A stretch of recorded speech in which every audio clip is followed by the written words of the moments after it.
Okay, hello everyone.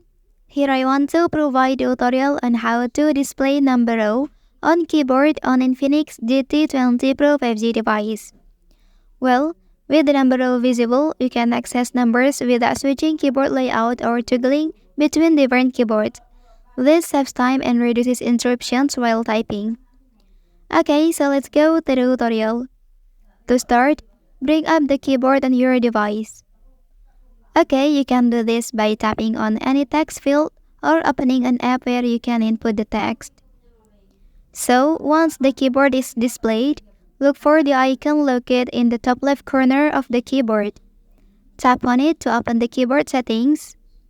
So, in the keyboard settings, you may find various options depending on the type of keyboard you are using. So, look for the option number row and tap on the option to open its settings.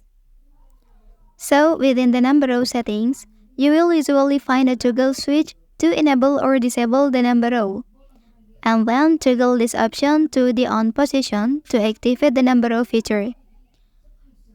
Okay, once you have enabled the number row, you should see a row of numbers displayed at the top of your keyboard, allowing you to quickly input numbers without switching to a separate numeric keyboard layout.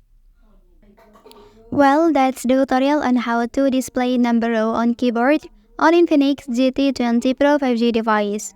If you are helped by this video, don't forget to like and subscribe to get other information from this channel. Thank you.